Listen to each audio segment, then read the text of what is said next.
99% of our menu is tacos. That's basically all we do is tacos.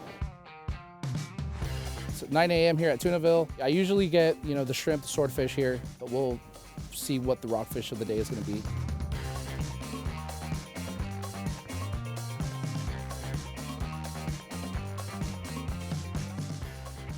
What's up, Tommy? How are you? I'm good, man. How's your morning? So far, so good. Yeah? This is Tommy Gomes. He's the owner of Tunaville Market here and Grocery here in Point Loma.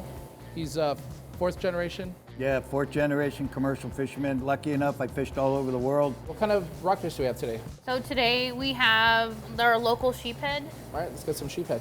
How many pounds do you need? I'll take like maybe a pound or, like 2 pounds Okay, maybe. Yeah, cool. that works. When it comes to rockfish here in Southern California, Pablo down at Fish Guts, he usually buys an assortment of them.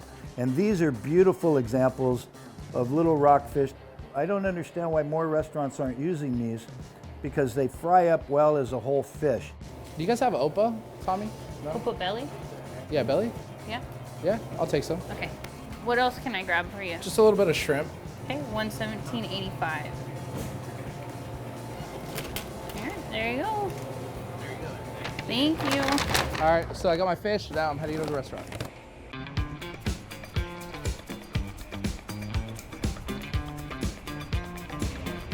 All right, so we brought our fish back from Tunaville and we're gonna get started. This is the fish we got today. We got thresher, king clip, sheephead, and some opah belly.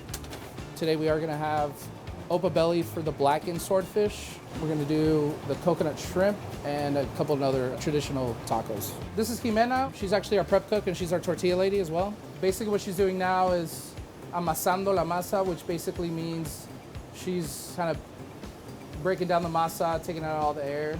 We get our local masa from a local place here that actually grinds up all the corn. They, do the nixtamal. Start messing with it. We add a little bit of oil. We add a little bit of salt, kind of just to give it a little bit of flavor and get that consistency of the tortilla, because we actually do make tortillas by hand here. So Jimena's been doing this for a long time. Okay, so she's done doing the masa. She puts it in this bowl. See these little balls? These are basically what makes it the portion of it. And she actually covers it with this damp towel because you don't want the masa to really dry, because you just won't get the consistency of a dry tortilla, because then when you fold it, the tortilla would crack.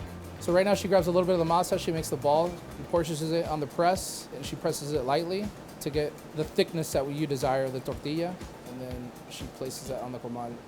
She actually makes, I would say, anywhere from 200 tortillas a day. She's super fast. On a regular day of service, the tickets start coming out and I basically start telling her, okay, I need 2, I need 4, I need 10 all day. But 99% of our menu is tacos. That's basically all we do is tacos. The timing on it is very crucial. Everything we do is a la minute, which it's nothing that is pre-cooked, pre-battered, pre-anything. We do cook it when the ticket comes in. So normally what I get in here is I get the fish, I start portioning it out for the tacos.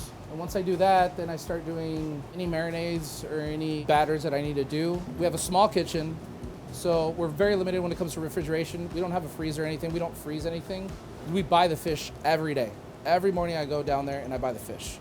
So it's very, very fresh. So on a Saturday, I go through maybe, I would say 12 pounds of rockfish. I think rockfish is a staple of what we use here at the restaurant, especially since we do have one of the most traditional tacos, which is the Baja taco, which was actually invented in Baja. So instead of using what traditionally other people use, frozen tilapia or something like that, we really want to use the best ingredient. And I do think that the West Coast has some of the best rockfish. That's about a couple fillets, a couple tacos.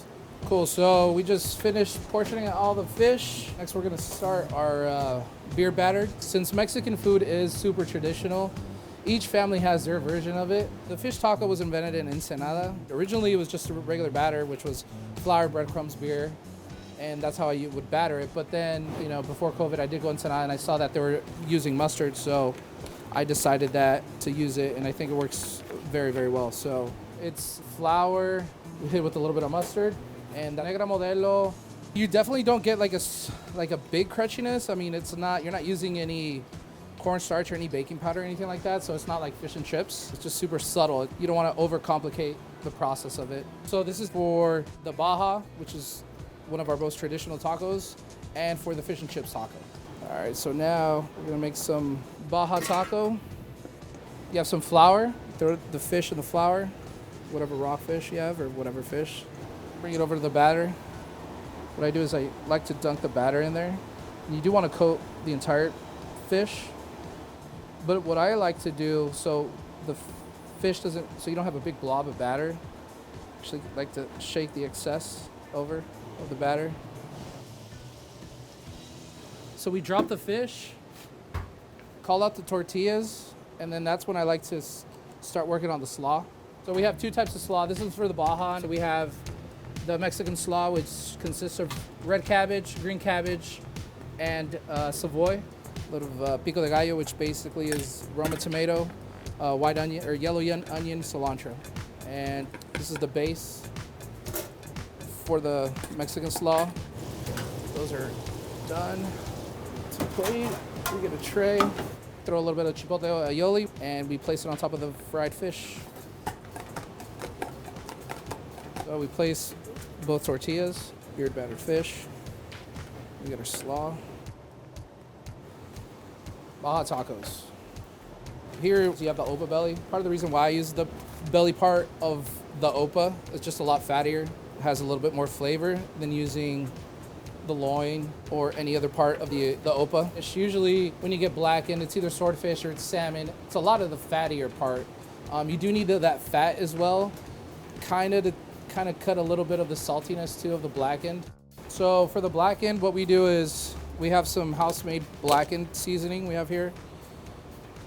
So here we have some opah belly.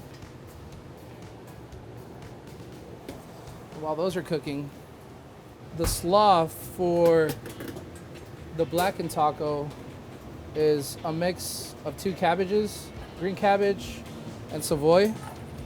We'll add a little bit of the red onion. Some of the jalapenos that's actually been deveined, deseeded to takes away the heatness. You still maintain with that flavor of the jalapeno, and then cilantro. So that's basically the base of the slaw. Hit it with a little bit of the chipotle aioli. Once we're ready to plate the taco, part of the reason why we do the slaw last minute when we're about to plate is so the slaw doesn't get soggy with the sauce. There's not really much flavor when it comes to cabbage, and so you do it more for anything for the crunchiness or for texture.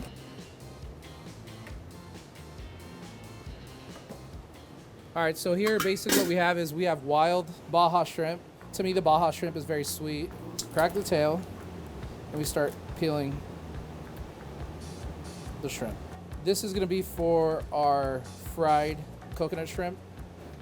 And what you wanna do is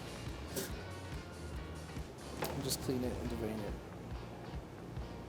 There you go. All right, so now we're gonna do the batter for the coconut shrimp. So we do some all-purpose flour. We use Topo Chico here. We get some dried coconut. Basically what it is I throw the shrimp in the batter, then I coat it with the coconut, yeah. What you wanna use is non-sweetened coconut, just because when you deep fry, that coconut's gonna burn because of the sugar. Pico de gallo, chipotle aioli.